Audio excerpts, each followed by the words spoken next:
A família Rhabdoviridae, ela está inserida na ordem Mononegavilares. Esses micro-organismos têm como importância aí o gênero Lyssavirus e o gênero Vesiculovírus. Esse gênero de maior importância é o gênero Lyssavirus, que tem enfermidade aí de grande importância, que é a raiva, nos animais, que acomete animais e humanos. Esse micro-organismo, né, esse vírus, ele contém essa forma aqui de projétil. É um vírus que tem esse formato, é um vírus entre 75, né, por 100 a 300 nanômetros de tamanho. Um vírus relativamente aí de tamanho médio. É um vírus envelopado, é um vírus que tem essa característica, possuindo esse envelope, né, de proteína e gordura. É um vírus de RNA, então, normalmente esses vírus de RNA, eles contêm aí a enzima transcriptase reversa. Ele tem a polaridade negativa, então a gente tem vírus de RNA de polaridade positiva e de polaridade negativa, isso tem a ver com a transcrição desse gene. Ele tem fita única, é um gene de RNA fita única, a gente tem, né, vírus de RNA fita simples e RNA fita dupla. Tanto também que a gente contém genes, vírus também que contém aí no seu genoma DNA fita simples e DNA fita dupla também. E ele tem essa enzima transcriptase, essa enzima que é um nucleocapsídeo que está compondo aí essa estrutura viral, e essa enzima ela consegue aí transcrever, né, passar o RNA para o DNA e assim conseguir fazer a sua replicação.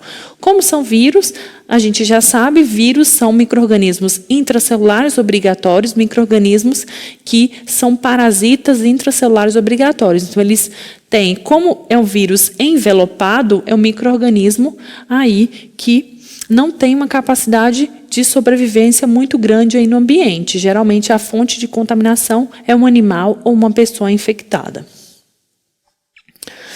Essa família Rhabdoviridae, a gente tem aí o vesiculovírus e o lissavírus de maior importância, né?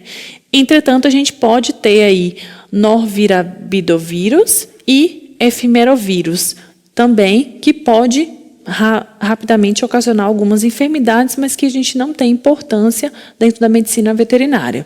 Dentro da medicina veterinária, a gente tem o gênero Lyssavirus, que tem aí o vírus da raiva, que a gente tem vírus denominados aí vírus da raiva, vírus de morcego dos lagos, vírus da macola, vírus do venhague e vírus de morcego australiano e outros lissavírus.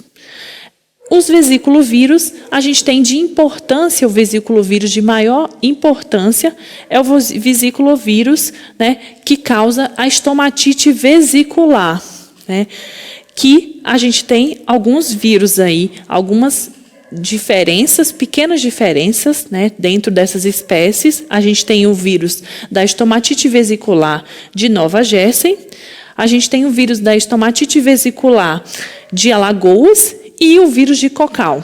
São os vírus aí de maior importância que a gente tem, sendo, né, o vírus da raiva e o vírus da estomatite vesicular de maior importância dentro da medicina veterinária. Esses vírus, eles têm essa morfologia. A morfologia, basicamente, né, em formato de projétil, ele tem uma glicoproteína, que compõe aí o seu envelope. Essa glicoproteína tem uma grande importância, principalmente na adesão da célula hospedeira.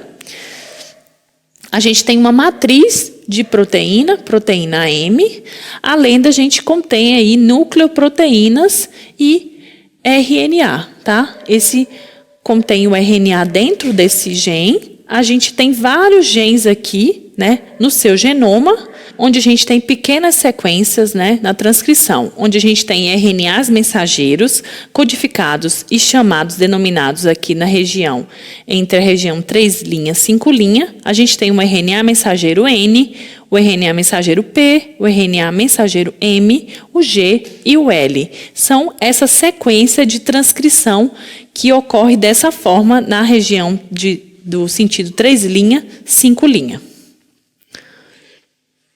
Aqui nessa figura ela mostra como que ocorre a replicação dentro do hospedeiro e como que ocorre a infecção, o sítio de infecção.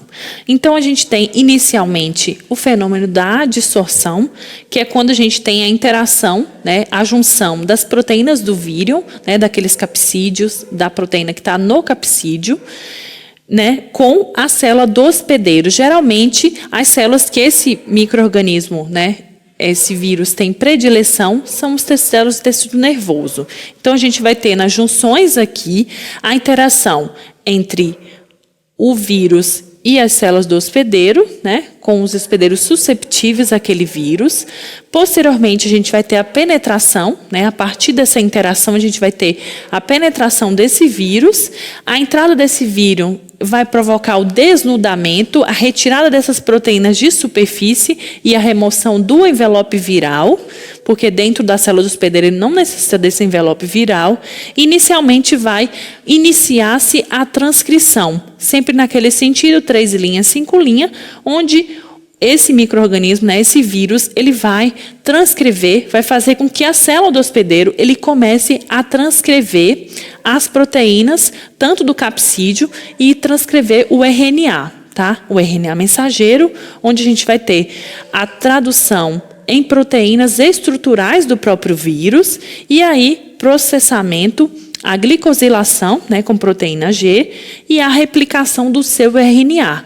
E, posteriormente, a gente vai ter, então, toda a replicação desse vírus, é um vírus de RNA, onde a replicação vai acontecer toda no citoplasma. Então, vai enviar a mensagem após o desnudamento para que o DNA do hospedeiro, né, com aquela enzima transcriptase reversa, ela consiga, né, produzir tantas proteínas como o RNA do vírus, e aí a gente vai ter a montagem do vírus e a eliminação desse vírus aqui, sem ocorrer a ruptura dessa célula. Tá? Então, o ciclo não é lítico, e sim um ciclo lisogênico.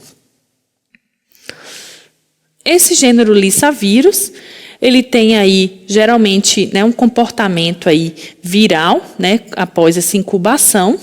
A gente tem vírus aí chamados de vírus de rua, que provém de hospedeiros naturalmente infectados. Geralmente as fontes de infecções são cães ou mesmo outras espécies silvestres, bovinos, os animais naturalmente infectados, com uma mínima adaptação a outros animais aí. Geralmente esses vírus de rua, ele não consegue se adaptar muito em células de laboratório.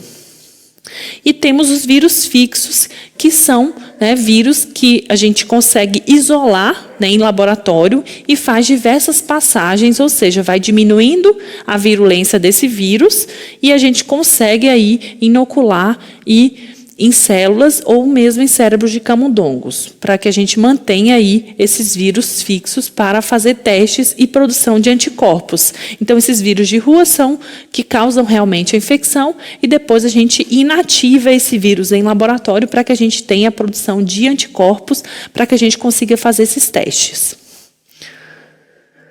Temos a classificação genotípica desse vírus, né, pelo Comitê Internacional aí de Taxonomia de Vírus, em 94, através do sequenciamento, né, de genótipos, de nucleotídeos, né, a sequência aí de nicotidamina, basicamente. Então, a gente tem a classificação desse vírus em 7 genótipos, né, onde a gente tem o vírus da raiva clássico, né, o genótipo 1, o vírus que tem distribuição mundial, que causa raiva, né, em humanos. A gente tem o genótipo aí, vírus do lago, é o genótipo 2.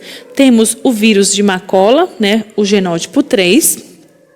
Temos o vírus aqui também, isolado, genótipo 4, isolado na África do Sul em 1970, que tem algumas variações nesse gene. Tem o vírus aí, Lyssavirus do tipo 1, que também causa aí raiva. Tem o Lyssavirus do tipo 2, europeu, e tem o vírus australiano, né, que é o genótipo 7, né, descoberto em 96. E essas classificações foram em base aí na características genotípicas desse vírus. Embora a gente também tenha classificação através de antígenos, classificações antigênicas através de anticorpos monoclonais, contra essa cápsula viral, né, e bem específica para cada espécie de vírus.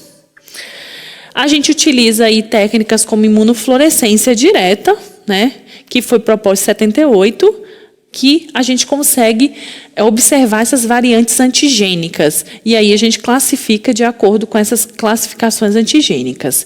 Nas Américas, a gente tem 11 classificações antigênicas variadas. No Brasil, a gente tem 4 variantes, né, embora todas sejam, né, vírus que causam uma raiva em animais, mas a gente tem 4 classificações diferentes, baseada principalmente na estrutura antigênica daquelas glicoproteínas do capsídeo. A gente tem aí o antígeno VGA2, que é encontrado em cães. Isso é muito importante para a gente fazer as vacinas, tá? A gente tem o VGA3, que é encontrado em morcegos hematófagos, principalmente o Demotos rotundos. E a gente tem o VGA4, que é encontrado em outros morcegos insetívoros, né? A gente tem também o VGA6, também encontrado em outros morcegos insetívoros. E a gente tem, dentro desse gênero aí, outro gênero de importância. A gente tem o gênero Lyssavirus e temos os gêneros vesiculovírus. Esse gênero vesiculovírus, ele causa em animais uma doença bem parecida com a febre aftosa, que é a estomatite vesicular nesses animais.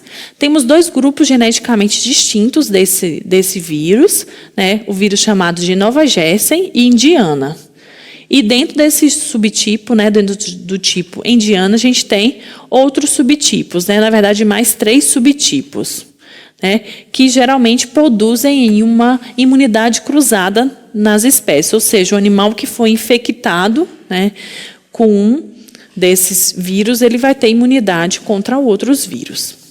Nova Jersey indiana, a gente se tornou aí 2 espécies dentro da mesma família, com essas análises filogenéticas, e em 1925 foram classificados esses 2 sorotipos, aí, Nova Jersey e Indiana.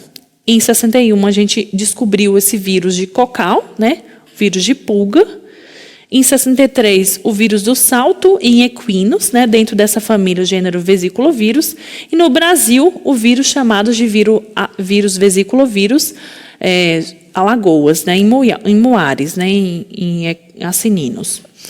E em 84, a gente identificou um vesiculovírus que acomete outras espécies, né, acomete bovinos, associados aí à picada, causando doenças vesiculares em bovinos e outras espécies, causados pela picada do mosquito aí, Lutzomia.